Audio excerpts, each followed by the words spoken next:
Welcome back, everyone, to the 12 Talk podcast. It's been a long time. We shouldn't have left you without a dope beat to step to. Sorry, I've just had to get something out there. My name's Josh. This is Mitch as well. We are the 12 Talk podcast. We have had a little bit of a break because it's the off season. We can. And I finally started my new job. So I have been head buried into that. Before we go any further, Mitch, how are you doing, dude? Yeah, I'm really good. I feel like we haven't missed too much while we've been off air because it's been a bit slow. But there's been plenty of other things. If you're in the UK and you're into your cricket, there's the Cricket World Cup going on in the monsoon season in the West Indies, which is ridiculous, and in the States as well. That's the interesting bit. The fact we've had cricket games in the World Cup in New York is mad. Yeah. And then we've got the Euros going on, so we've got soccer going on at the moment as well. Wrong shaped ball. Not many highlights to that for an England fan either. It's a bit drab. Loads going on. Not much NFL related though, which is odd for me. I'm usually knee deep. Well, this is why we're going to be doing what we're doing today. So thank you everyone for joining in again. Thank you for everyone who's stayed tuned, who's joined the Discord, who has done any of those bits, who's followed us on X, Insta, the lot. Obviously, if you're liking what we're doing, like, subscribe, hit the notification bell, share with everyone. Really helps the channel grow. Any comments you want to chuck in, we are live and we're more than happy to discuss anything. And if you've got a viewpoint on what we're saying, let us know and we will happily bring that up. As I said, Discord channel. I never know which way I'm supposed to be pointing with this because my camera's always the wrong way around. There you go, Mitch knows. We've got a Discord channel. You can join us. It's pin post on our X as well. Without further ado, Mitch, should we just hit that intro music? Let's do it. Let's go.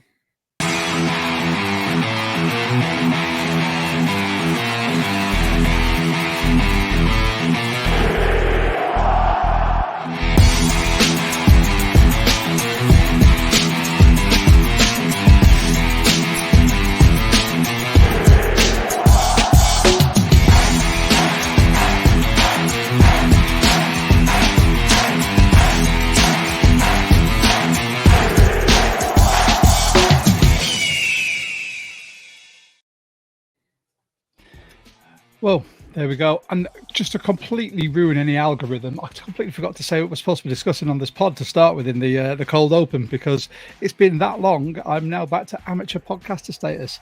So today, as you've probably seen from the graphic, I suppose, we're going to be talking running backs and wide receiver rooms. Who is a surprise cut? Who's a surprise inclusion? Who's got a specific role? We've got our ideas. We're going to go through them all with you. And by all means, let us know exactly what you think. If you think that we're talking chuff, as some people may say in the UK, or if you think we're valid, let us know. But without further ado, let's get into this. And as usual, we are here and we proudly support the UK Seahawkers. You will see things like the Sea Jack. Mitch and I both have the wristbands. We are proud supporters. If you do want to join, by all means, hit them up. You can go on their Facebook page. The link is in the description. It's £12 for an individual, £20 for a family. You get some amazing goodies. And there's a national meetup that's happening in Glasgow next year. So any Scottish Seahawkers, we will see you there. This year, like I said, you get your throwback wristband and patch, you get your membership card, and you get your little RFD card. It's always something a bit weird. And a massive shout out as well to our friends at the German Seahawkers. They listen to us, they follow us. We've had Jonas on, and hopefully we've got some more that will come on as well. You can join them for €15.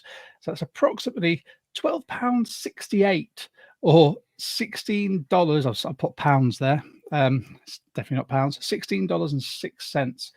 You get access to the tailgate. It's 10% of the pro shop. There's raffles and competitions, exclusive fan articles and discounts as well. And don't be put off by the fact that it's the German Seahawkers, because if you have Google Chrome, there is a beautiful thing on there called Translate.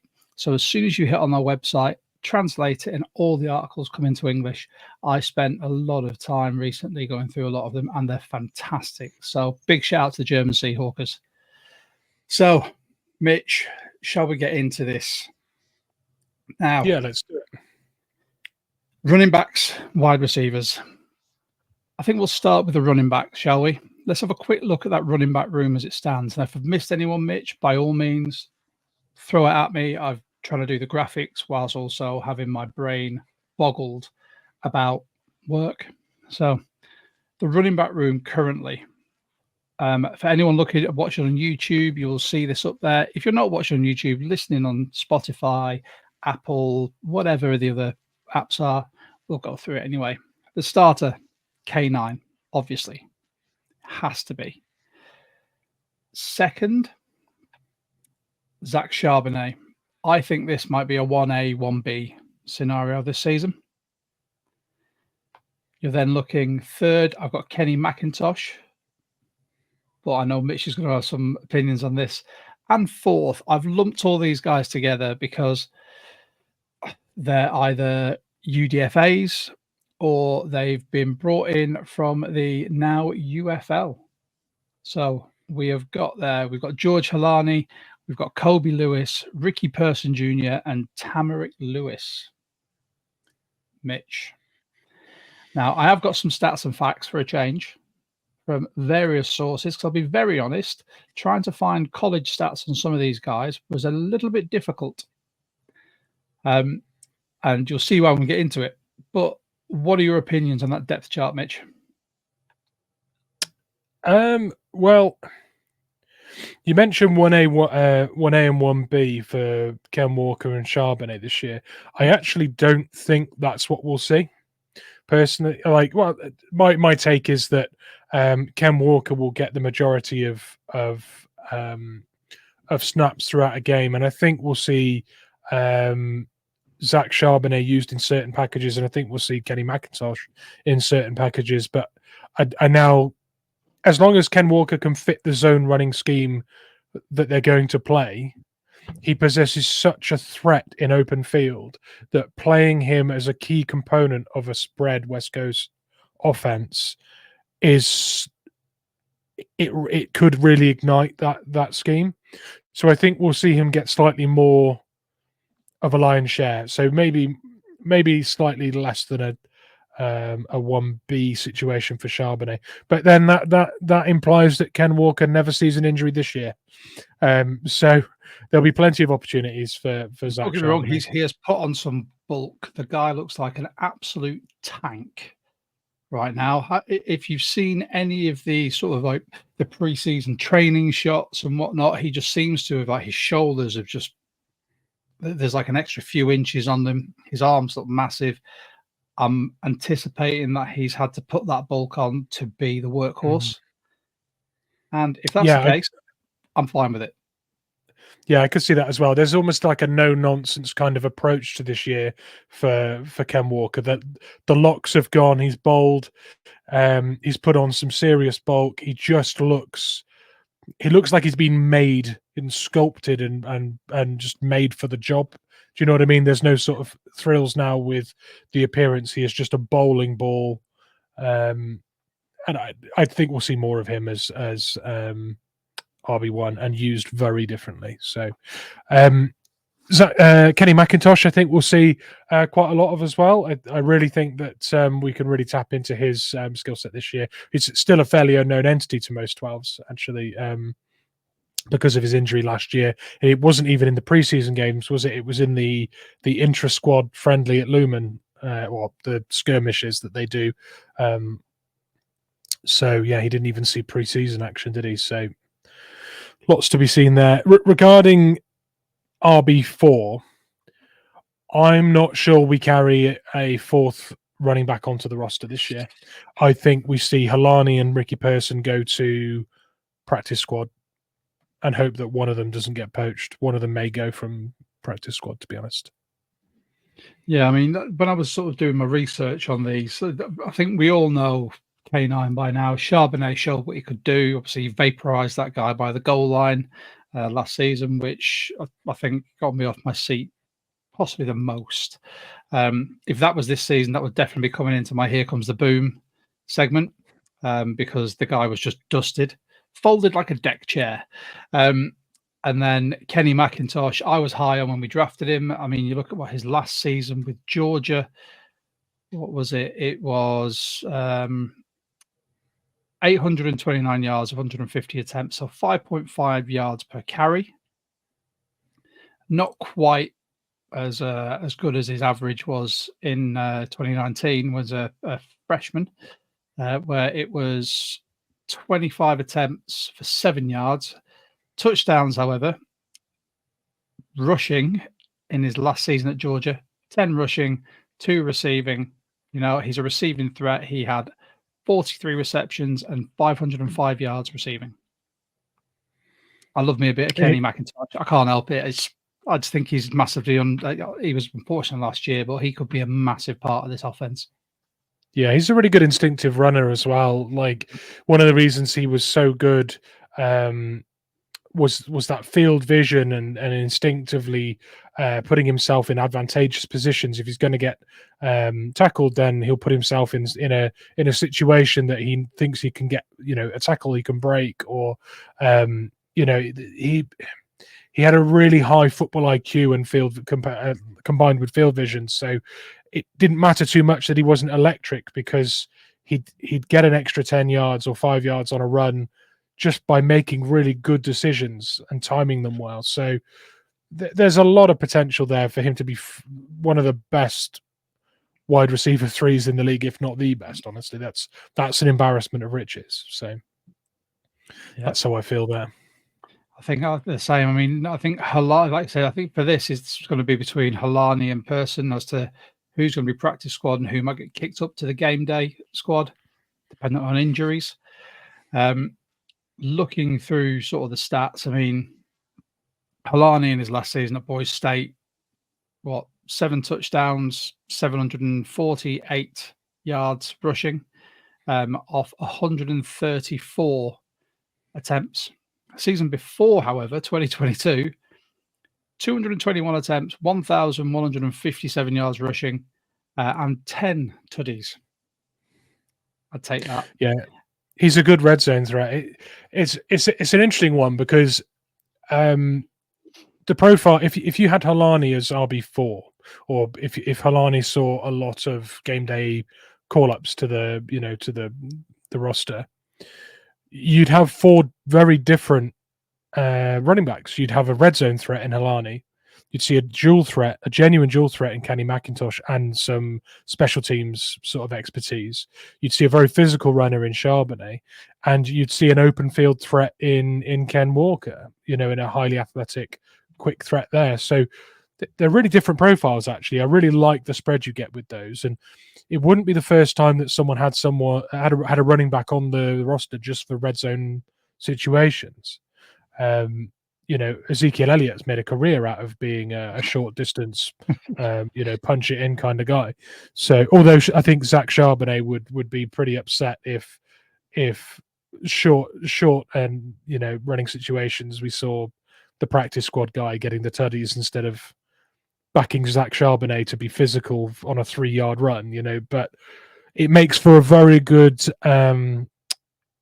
situation coming in for a player on the roster. If you had to replace Zach or Ken, whichever one was the bell cow on that day, if they were gassed by the time you get to the end zone, you've got a guy there that's made a college career out of finishing off drives. So whoever's covering for the injured player, you've got a good complement there. So that's a really interesting situation, I think. Yeah, and then you look at the others. We've got Ricky Person Jr., who I know you quite like. I looked at his stallion stats; they weren't amazing. But then looking at his college stats, not amazing either, if I'm being completely honest. So his last season at North Carolina State, 135 attempts, 636 yards rushing, 4.7 as an average, 5 touchdowns. And then 28 receptions for 240 yards, 2 touchdowns. Meh is what I'll say. But I'm going to mention something here, right? And this promises that it'll be a tangent, but it's not. Trust me. what was Pete's biggest mantra? What was his big saying, right? What was the thing that's plastered all over? Always compete, right? And what have we taken down from the walls? Always compete. That's come down, right? I mean, those along with a lot of pictures of Richard Sherman have come down, right? So how do you say always angry? How do you say to the team always compete without having catchy slogans and pictures up? You have a packed running back room, and you go and take the key running back from a UFL title winning team and put him behind your undrafted free agent and your talented running back 1, 2, and 3, and go, here's a guy who's actually won something in his career. He's fighting for your spot on the roster, without saying always compete, without putting the signs up. So that for me is a really good thing. But then when you look at the rest of our off season, we went out and got Laviska Shenault to add to a wide receiver unit that was already extremely competitive. We already look at it and think, is Tariq Young going to make this? Is Eskridge going to make this? A second round pick a few years ago. You look at that unit and you think, my God, who is going to make that? And they go out and get Laviska Shenault and give him guaranteed money. But should we have seen this coming when we had Reek Woolen, Trey Brown, Mike Jack, Devin Witherspoon, and then we picked 2 cornerbacks? And you look at what we just did with the offensive line. We've packed it with like 9 players that could realistically make a run for the starting role. Look at the D line. We've done it at every single position. We've packed it. So without saying always compete every 5 minutes, we've lit a fire under every positional group this off season. Just food for thought. Yep, no, fair enough. I'll give you that. Let's talk about the other 2 as well. So I'll be very honest. Tamarick Lewis, I'll start there because I couldn't find anything on him. I scoured the internet. And Mitch, you might have something because you are our stats man. If not, that says a lot, really. No, I don't. I know that we weren't the only team trying to pick him up, and I think that says something. There's obviously some there's some traits there that people like. When you pick up players as UDFAs for the running back room, whether they're going to be challenging for genuinely for running back 3, or whether they're going to be practice squad backups, they've either been really productive in a lower level division, or they've been a backup to a really talented running back, seen less ball and less productivity because of that, or there are a few red flags with their athletic profile. There's always something missing. Tamarick Lewis, for me, I can't really work out exactly what meant that he didn't get drafted, but I also can't work out why so many teams wanted to draft him either. So it could well be that he's got a really good reputation with coaches, and a lot of people have said this kid's got the right attitude. Maybe he's in there because he's fiercely competitive and he's well thought of. There could be intangibles there that we can't see on paper that mean he's a really good body, for camp and whatnot. So I don't want to necessarily talk him down because I can't find. I'm going to disparage him. I don't know the guy, but I'm just like, I obviously don't know him because I can't get stats on him either. So if he's there for a reason. Let us know. Yeah, he's got to be there for a reason. I mean, then we look at the one that I see as having a bit of an edge against Lewis and possibly Person in Kobe. Oh, it's not Lewis. Yeah, so the other Lewis, Kobe Lewis. So he went from Central Michigan to Purdue to Florida Atlantic.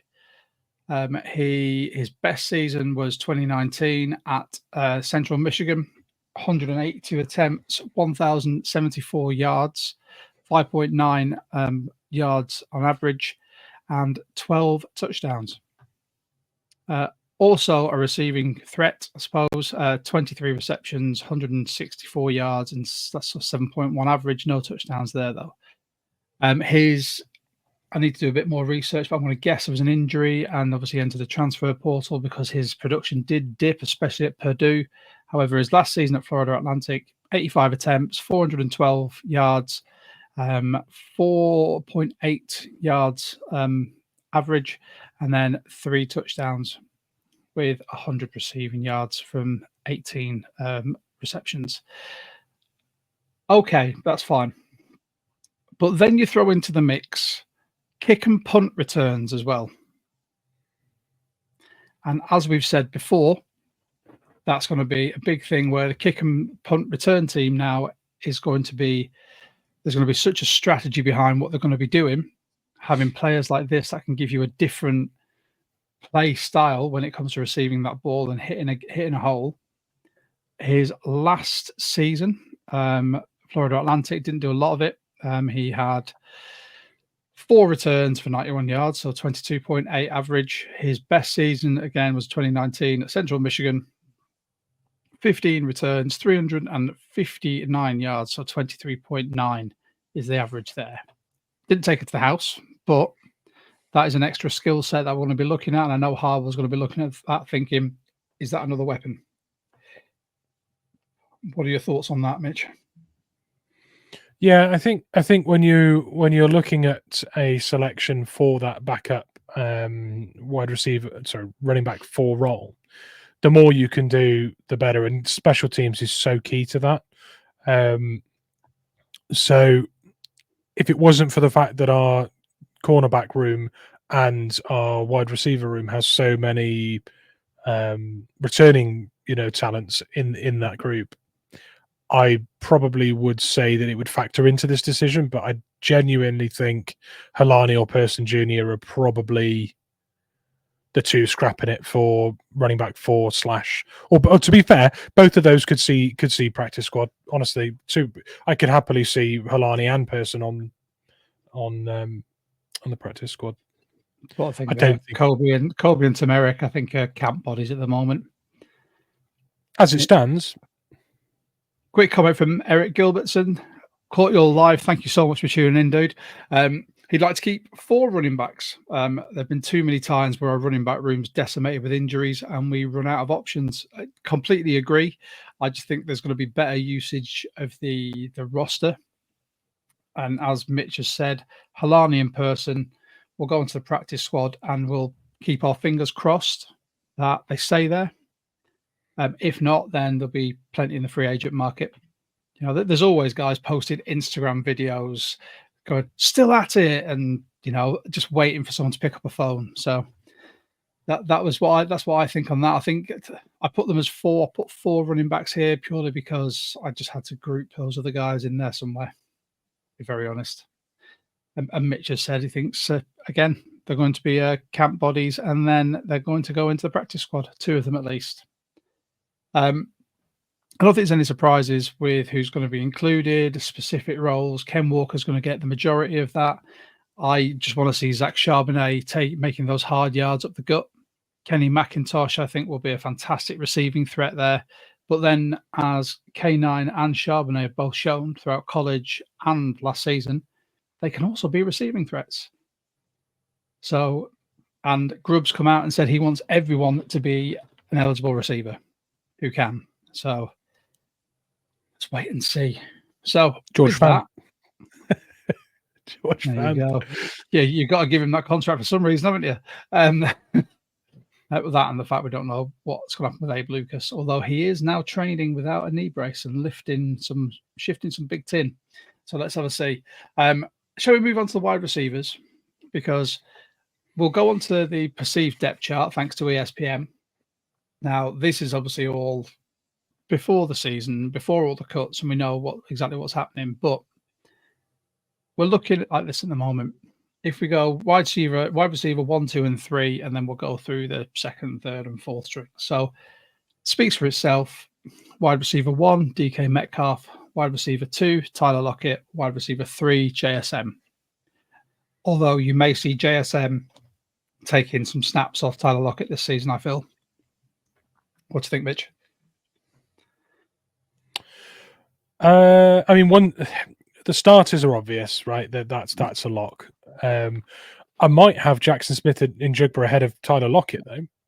I think he could be heavily utilized this year and see far more targets than Tyler. Although I think we'll still see Tyler Lockett targeted in his usual situations, red zone, third down, comeback routes, and sitting down after getting a first down.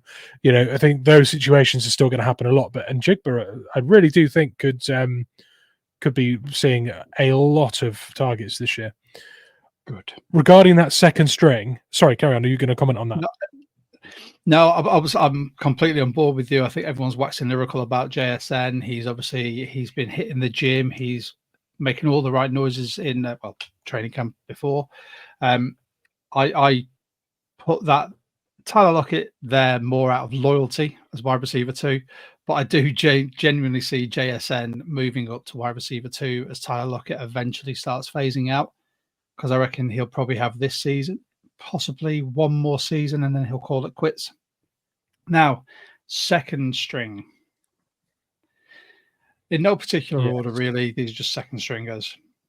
Laviska Shenault, Jake Bobo, more Bobo, and everyone's favorite, D. Eskridge. Yeah. Go on, Mitch. I know you're dying to say so. Obviously, but we've got player profiles after this as well, so we can go into it with a bit more depth. But on the initial thought train, Mitch, go on. I don't think we see Shenault and Eskridge in the same 53. I think one of them's included for the purposes of being a yak threat, a special teams heavy contributor on returns. I don't think we are in a position where we need to take both onto the 53. Neither of them survived the practice squad. One of them has 1.3 million guaranteed, and the other one has half of his contract guaranteed. I think about 400k for Eskridge. I think he was 400k, and then there was about 800k that was could be redeemed if he was cut. So I do think that Shenault has a huge advantage over Eskridge because of Shenault not yielding much relief if he's cut cap-wise. And I just think the profiles are really similar, which we'll get onto next, so I won't say too much more there. But I would, if I was to just shuffle that slightly, I've got Derek Young in there just because I've got Jake Bobo as a red zone and first down merchant, which makes him a good swap in for Tyler Lockett. Not much of a yard after catch threat. Both of them, that's the same. Neither of them contribute on special teams particularly. The profile is quite similar. They achieve the same thing whilst looking very different doing it, granted, but they are much the same effect on the roster. They're both toe tapping, high body control, red zone threats, right? D. Eskridge, Shenault, similar.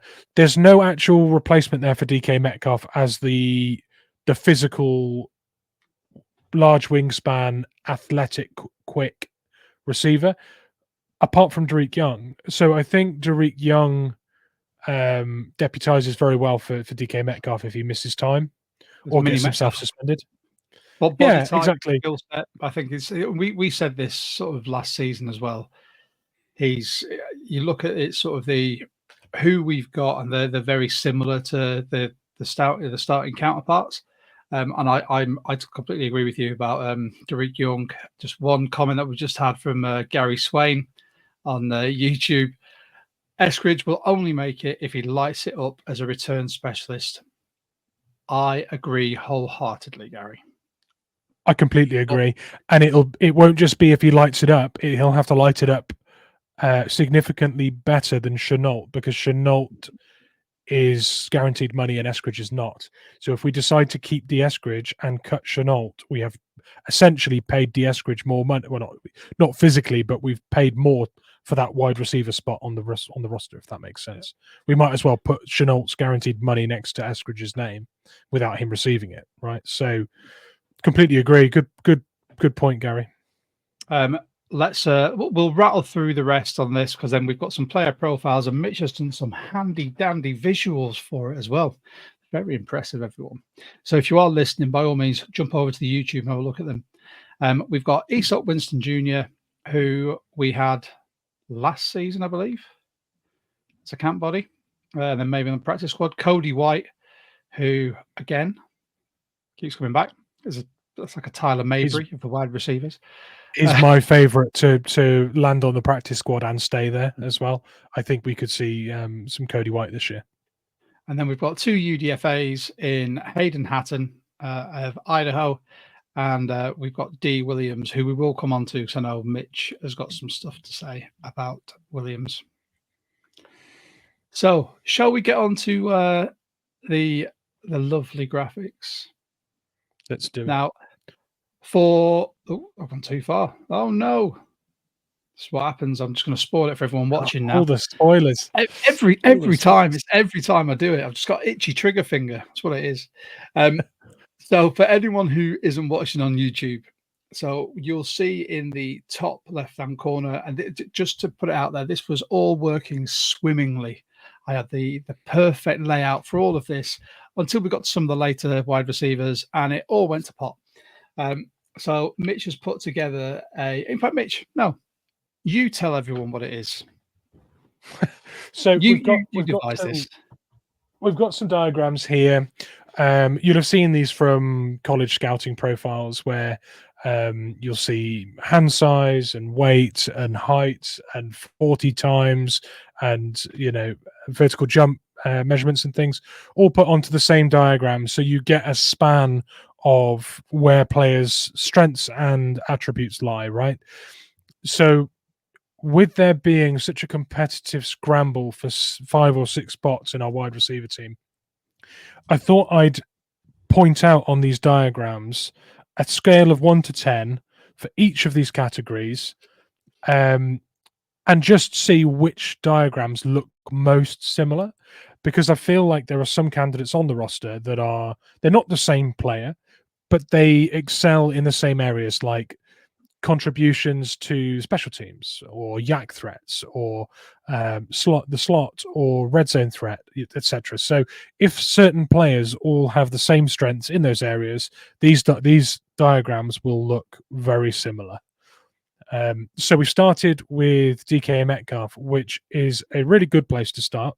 Well done, Josh, for putting this one first, because I think we would all agree that apart from him not contributing on special teams at all, he's probably our most all-round receiver in terms of athleticism, physicality, red zone threat, durability, explosive. I mean, I'm thinking about them here, but I can read them off the screen.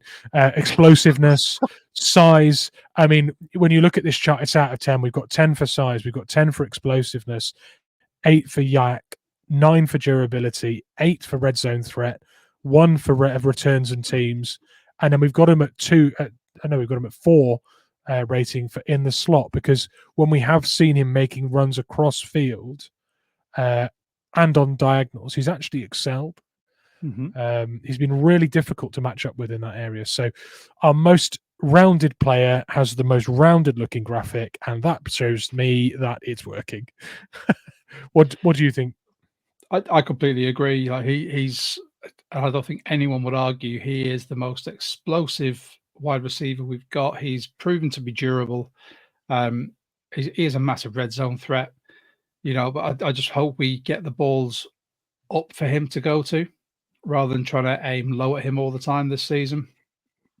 Yak, the one thing I'd like to see is him get more yak, but I think 8 is about right. He does get some, but with his size, speed, explosiveness, he should be making more. Never want to see him on a returns team, because that's just an accident waiting to happen. And like you said, as a big slot, he has been effective. He's just underutilized there. But I'm hoping with Grubb wanting to move those receivers around and create some confusion with the defensive side, the opponent's defensive side, it's something we could see more. I have put at the bottom his stats since he's been with the Seahawks, and those yards are pretty impressive. He's had, in 5 years, 3,000-yard seasons. His first 2 seasons Well, he had what 900 yards in 2019, and then if you go skip to 2021, it was 967. But even though that was under 1,000 yards, that was his best year for touchdowns.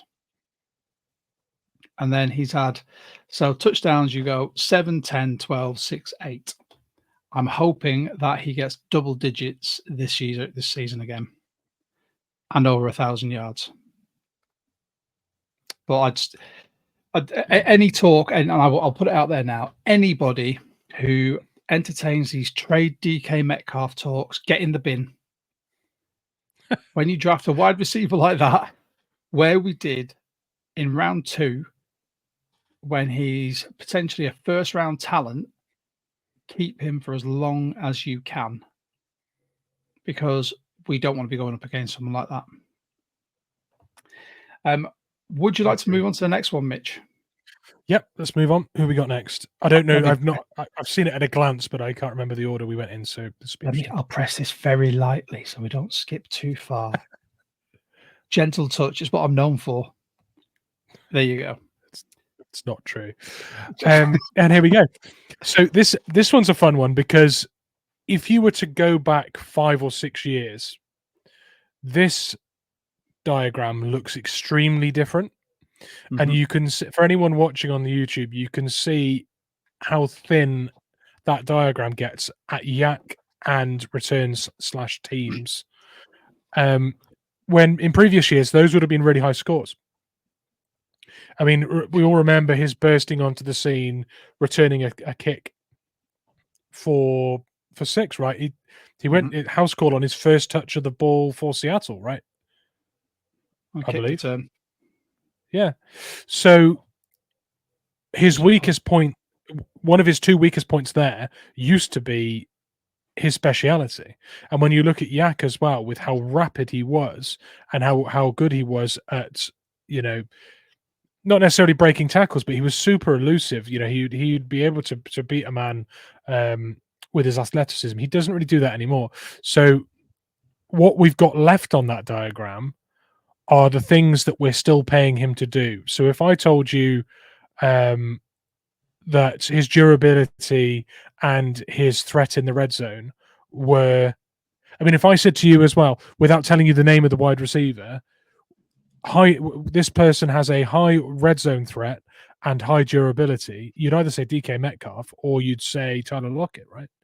You'd probably guess 1 out of 2. You had a 50-50 shot. If we were playing Seahawks wide receiver, guess who? You'd be.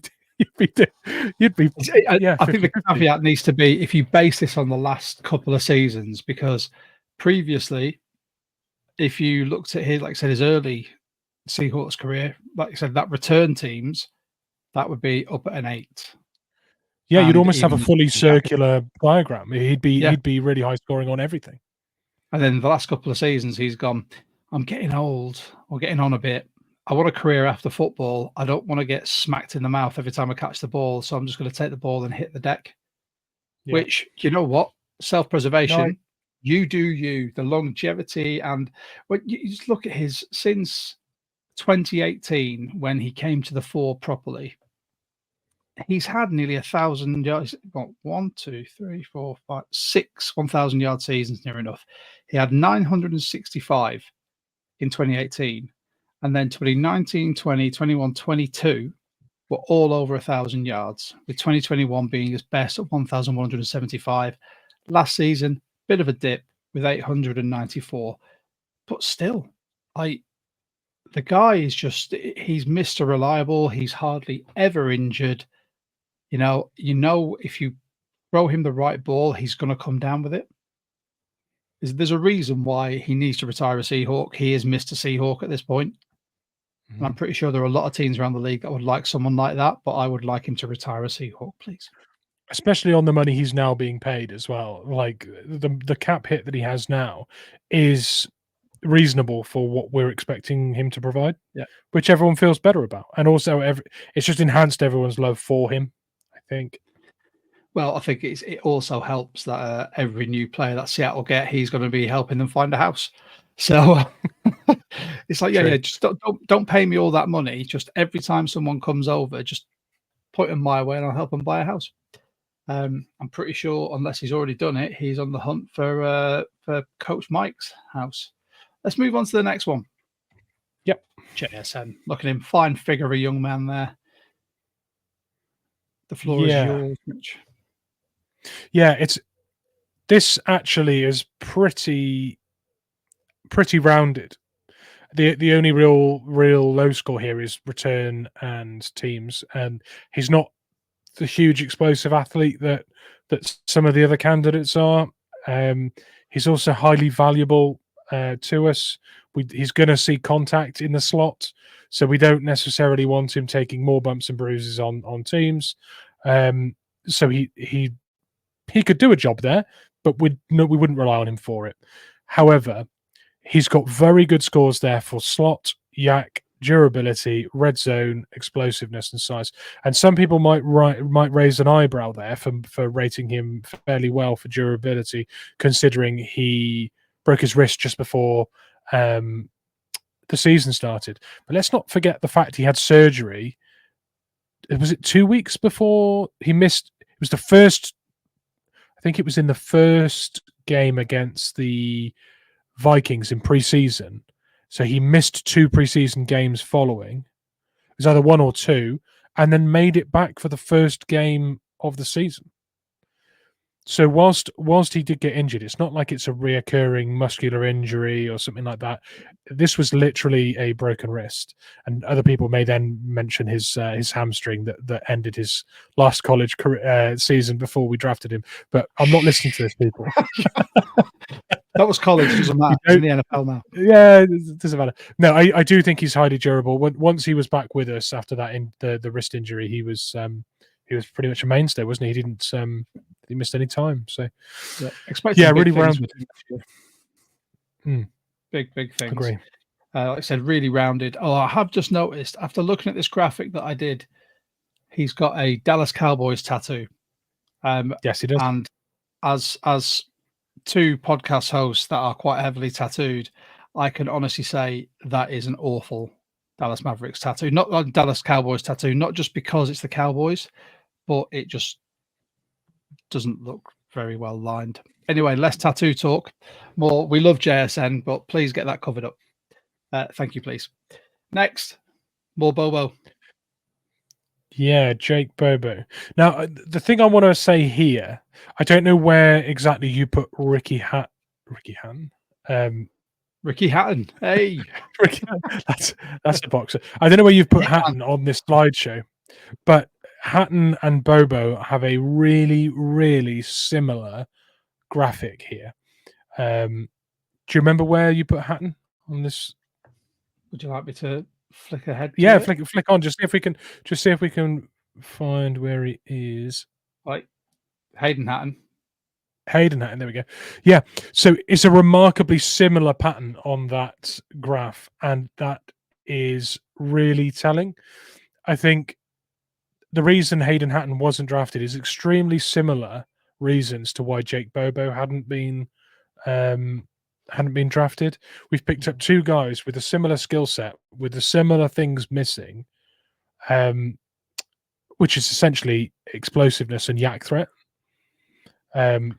And wide receivers that lack those 2 things as a wide receiver 3 option. If you're drafting someone late in the late rounds, you at least want them to be special teams, like kick returner. You need something else. Yeah, you need to bring something else. But what Jake Bobo did so well last year was being a really reliable set of hands with fantastic body control and getting himself open without relying on explosiveness. And you can see there with the pattern on that graph. Now we flip back to Jake Bobo. They are really similar patterns. The one thing that Jake Bobo has that towers him above Hayden Hatton is his size. Literally his size. 5 inches taller, larger wingspan. He's a proven entity in the league. And it's for that reason that I think Hatton will have to do some really big things in preseason to get to the 53. The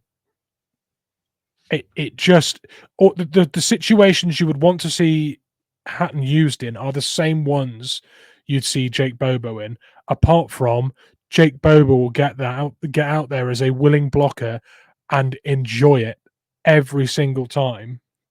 Yeah. We haven't seen that from Hatton, so that's where I am with those two. As we've, I'm not going to skip over to Hatton because I'm going to go through some of his stats when we get to him. But next up, I went for Laviska Shenault. This is where my whole graphics, all the layout that looked fantastic, was very uniform, just got royally messed up by this man, Laviska Shenault. But when I actually got all of his stats, I let it fly because, as we've said, I mean, you look at this from just every metric here: receiving, rushing, and returning are on these stats, and they're all quite telling.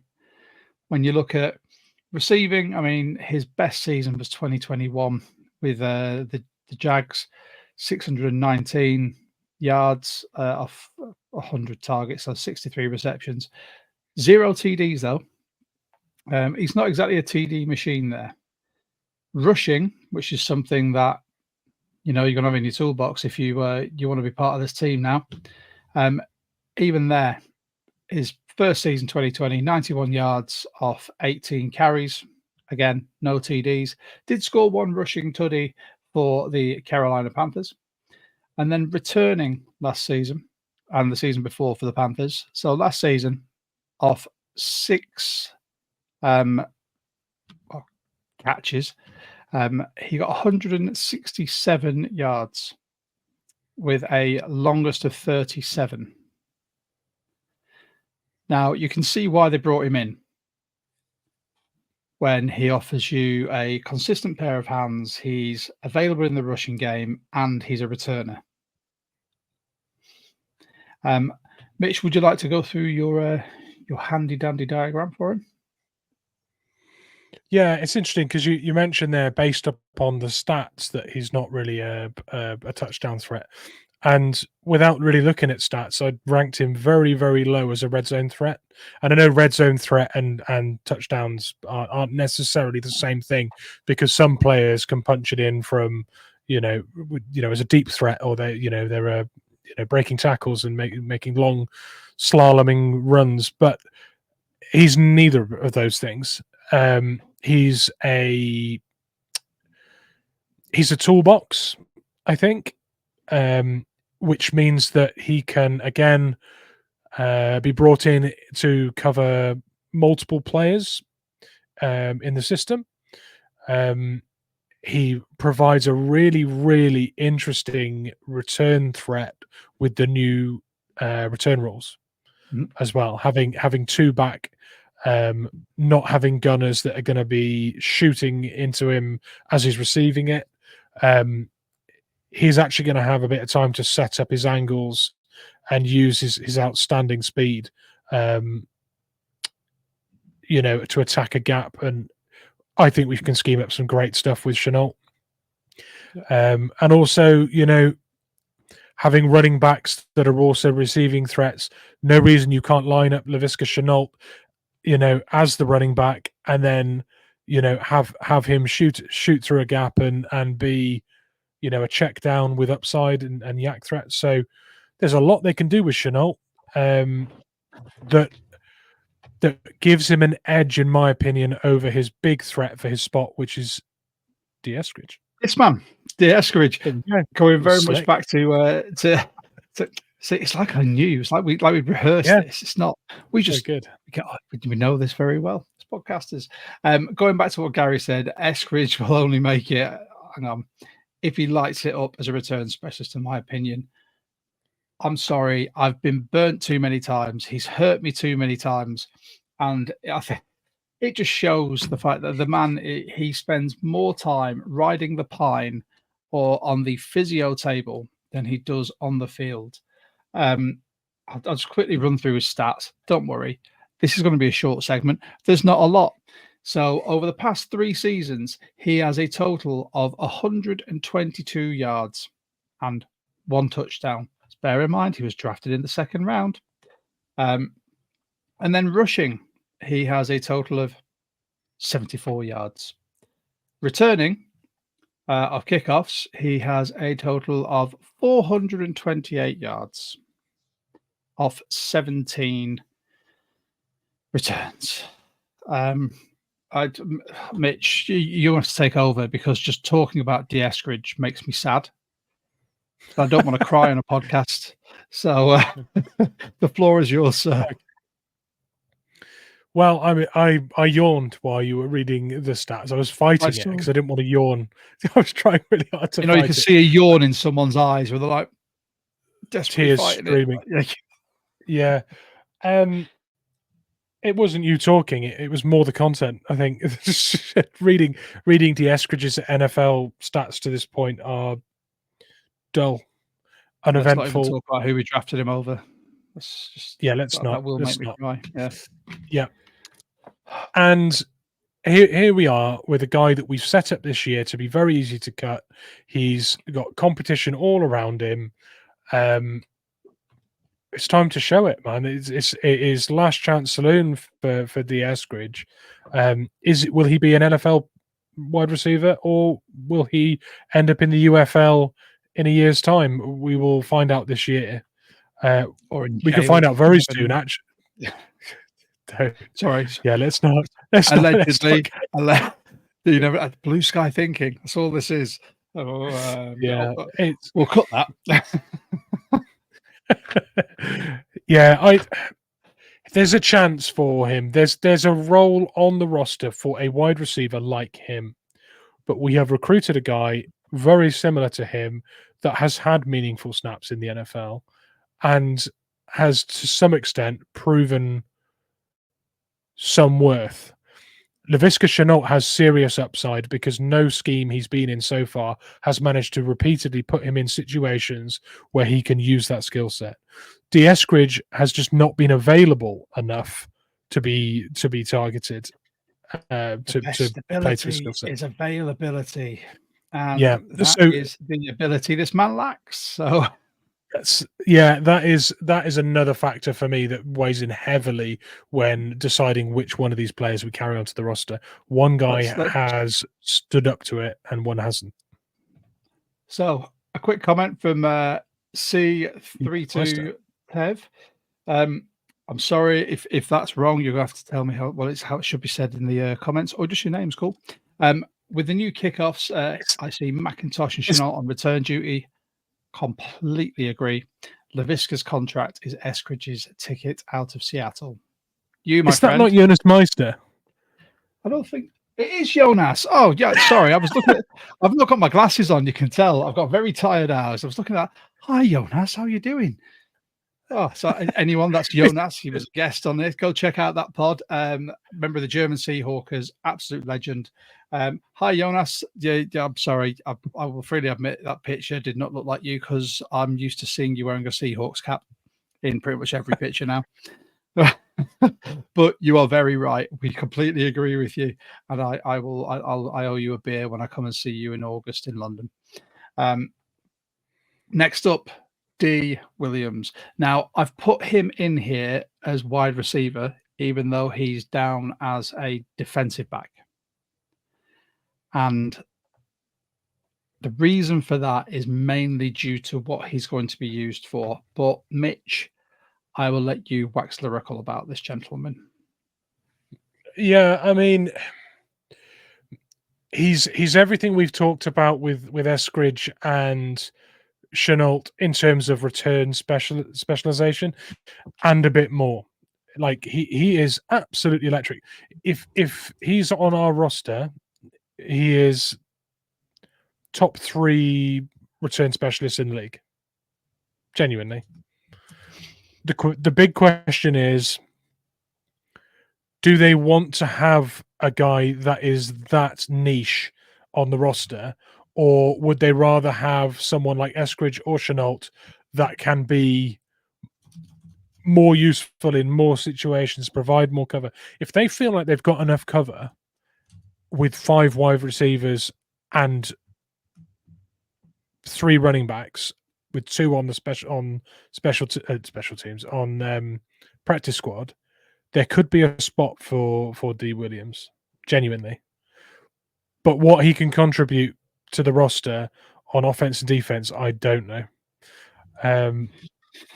So, I mean, he was feared in college. He was feared. Like, honestly, he was that good. He was that good at what he did. People were terrified of seeing D. Williams in space on returns. So it's quite exciting that we've got him. He was a name I really wanted to see sign as well. You know, when we finished the draft and we're kind of spamming refresh on websites to see which ones we pick up. He was one I was keeping an eye out for, and it did get a little fist bump out of me when we got it. But in all reality, one in bed. Yes, yeah, it was. But with the Chenault signing for me has made that really hard to see him making the roster for me. Again, unless he lights it up in training camp and they look at him and go, wow, with his skill set on returns, that is something we could use, because Chenault's going to get carried as a wide receiver anyway. I think that is a foregone conclusion for me. Whether I'm wrong, people feel free to tell me in the comments. But if we're looking at someone as purely as a special teams, whether it's returning or we have him as a gunner, or not that they're very effective anymore, but if you put him on special teams and keep him there, it's a pathway to the team, and it would be something quite exciting to have someone that every time the ball touches his hands on a return, he could take it to the house. And everyone stands up and cheers. Yeah. Oh, just hearing Lumen rock again. Our friend of the show, Dan Viennes, has said that over the last few seasons, Lumen has gone flat. I can happily say from being in Wembley, that wasn't the case for us. But this season, hopefully, we're going to see that rise again in the 12th man. And Mitch, soon, one day, you and I will be there too. When we go, we will be letting everyone know. And if you want to come and meet us or you want to join us, you let us know. Right, should we get on to the last one? We've already kind of gone on to him. This is Hayden Hatton, who was an absolute superstar at Idaho for the Vandals. His last 2 seasons. So 2022, 83 receptions, 1,209 yards, 16 tutties. 2023, 92 receptions, 1,226 yards, 9 tutties. As Mitch has said, very similar to Jake Bobo, minus a few inches of height, just to clarify that. And I think this is one of those camp bodies that we're going to hope will compete with Bobo for that spot. And we're hoping Bobo will stick, but he could make it to the practice squad, and we would hope that he stays there. With the wealth of wide receivers currently out there, you'd hope he'd be able to stay on the practice squad and we can keep molding him. That's my opinion. Yeah, it's hard to see him on the practice squad for me, because you don't need a Bobo backup, right? But Bobo's already a backup in terms of like the things that he's backing up. We've already got covered by multiple players in that we expect to be picked as the starting wide receivers or backup 2 or 3 wide receivers. So if you're picking wide receivers to be on the practice squad, I think they have to be specialists at something. Do you know what I mean? I think I just think that Ricky Hatton. It's Ricky Hatton. Oh my god, Hayden Hatton. Every time, it again. I'm going to tag Ricky the Hitman Hatton in this on social media, and if he comes back, then yeah, terrible. Too busy in a club getting some pies now, mate. A proper Lancastrian. Go on, Hitman. He's not a field stretcher. He's not a field stretcher. He is someone that you'll see toe tapping, toe drag swag, and lots of body control, and receiving the ball, diving catches, these things, and solid hands, really, really good catching hands. These are all really nice things to have, but we already have them, and we already have backups for the. Do you know what I mean? There's just a lot of him on this roster. Putting him on the practice squad means he'd be pulled in to back up a backup. For me. Here we go. Sorry, Gary just chimed in again. Something tells me too slow, too small. These I wouldn't days, say that. Yeah, 100% these days. I still wouldn't say it to his face though, because he'd spin my head round and I'd be snoring on the floor.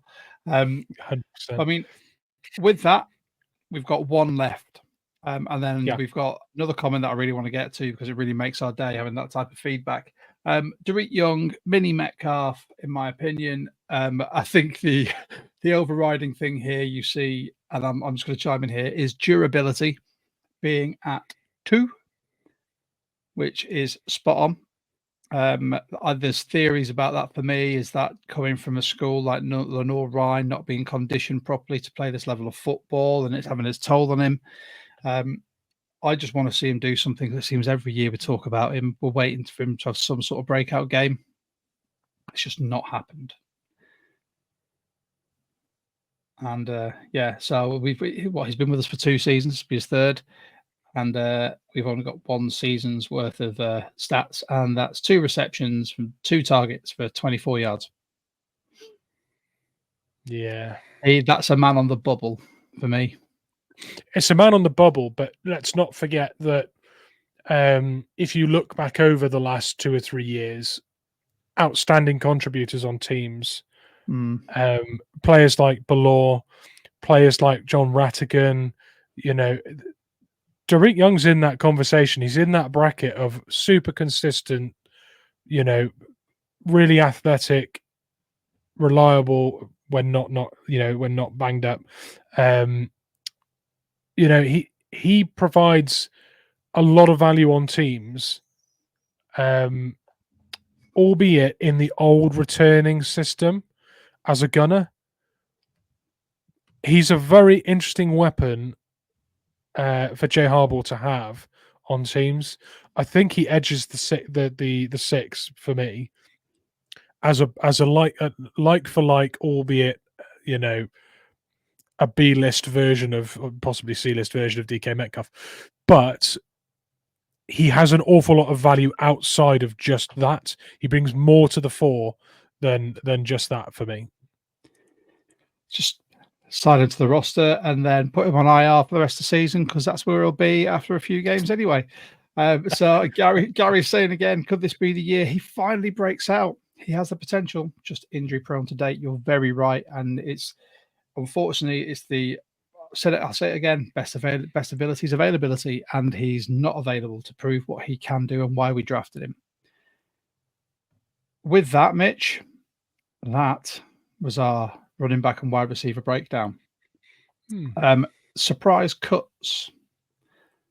I am putting Young on there because I think with this new coaching staff, they're going to have no loyalty to anyone. They're going to look at him and go, "You're good, but you're never here."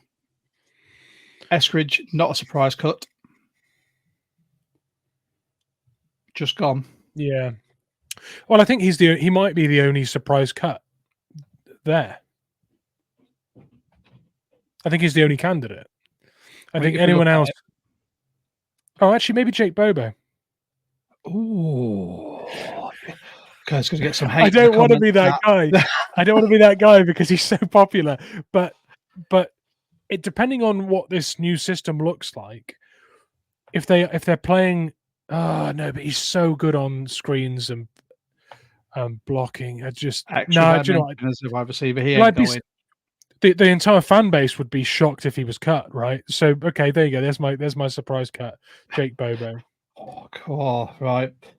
Okay. I hate that I've done that though. I hate that you've done that too, and I think many of our listeners and watchers will do as well. I think when you look, I think Derek Young, D. Eskridge are my surprise and inverted commas cuts. I think you look at people like Winston, White, Hatton, practice squad bodies. D. Williams might make this a special teamer. Gary, my guy. Gary, you are on it today. You can see this coaching staff. Don't you side with Mitch. Do not do it. It would be the second. If it doesn't happen, the second worst decision they made since taking down the photos and the pictures. You know what? If they don't put him, I'm going to come back on a pod. I might screen grab this just with you two on there and be like, "Ha! There you go. But it's not going to happen. I'm going to will that into existence. Jake Bobo will be a Seahawk this coming season. For the By record, way of, I do hope he is. I really do hope he is. But if I've got to pick someone on, no, if you force me to pick someone as a shock, that's my shock. Okay, you took the most obvious one with Derek Young because of his durability. You know, everyone wants the Eskridge cut, so that's not a shock. Running backs, I think those top three we've got there, I think they're staying. I don't think there's going to be surprise cuts. Like you said, it's going to be Halani in person. I think are the two that will probably make it to the practice squad. The other two camp bodies, just a bit of competition for everyone. Agree? Agree. Completely agree. Excellent. Just before we sign off, massive thank you to everyone who has tuned in, who's commented. By all means, like I said before, like, share, tell your friends, tell your mum, your dad, your sister, your brother, your auntie, your uncle. We don't care. We just like having people like you interact with us when we do these lives, and we try and do as many lives as possible because this is a community podcast. It's by 12s, for 12s, with 12s. We're 12s, you're 12s. I've said 12 too many times. If I kept count, I could have tried and got to 12 12s, but I'm not going to try. But with that, we love people who tune in. And Mitch, were you counting there? I think you said it 8 times, but you know, damn it, 4 more, I would have been on a roll. With this, I just want to say a massive thank you to Sean Thompson. You blokes have a bloody good show. Thank you so much. It means a lot to us. We put a lot of work into this. We don't get paid for it. If you do want to contribute at all to keep not even the lights on, because we do this anyway, we do have a buy me a coffee. Where is it? Here we go. Yeah, buy me a coffee. It's usually in the description thing. But do you know what? We would much rather you guys like, subscribe, hit the notification bell, and share so you can keep up to date. Join our Discord. We've got loads of members in there as well at the moment, and it's still growing with some fantastic contributions. Unfortunately, I'm not in there a lot because I'm a dad and I just don't pick up the Discord app very often. Mitch, however, is on it. And I mean, with that, Mitch, is there anything you'd like to say to everyone before we sign off? There is. I am currently putting together our 12 Talk Fantasy League on Sleeper, and we would love for the regular contributors to be in there in that chat room with us, drafting with us, competing with us this year. It's going to be a best ball league. We're going to do it a little differently to a lot of other leagues. More on that next week. I might put up some a bit more information about what we're going to do, but it will be a bit different, and it will be free for anyone to play. We're not going to be playing for money. It's just going to be for banter and for fun, and to further our community and get some interaction with our great fans. So definitely join the Discord and come and join in with our fantasy. Spot on. Also, we're going to be guesting again on the Hawk Zone Rundown with Bryce and Ryan. I think we're recording that next week. So stay tuned for that. We'll make sure we share it so you guys can hear that as well. And we've got some guests that'll be coming up on here soon. We've got a few lined up. I'm just trying to figure out where they're all going to go and how. But if you'd like to appear, give us a shout on socials. Mitch and I will happily get back to you. We'll try and get something sorted out. At the moment, it's just me juggling work and trying to get back into this, and Mitch just juggling his hectic social and love life, really. You've done me dirty there with that. You know more about it. You know more about it than I do, apparently. I'm sorry. I'm really sorry. But anyway, from me, from Mitch, I just want to say massive thanks to everyone. Before we go, just another couple of comments.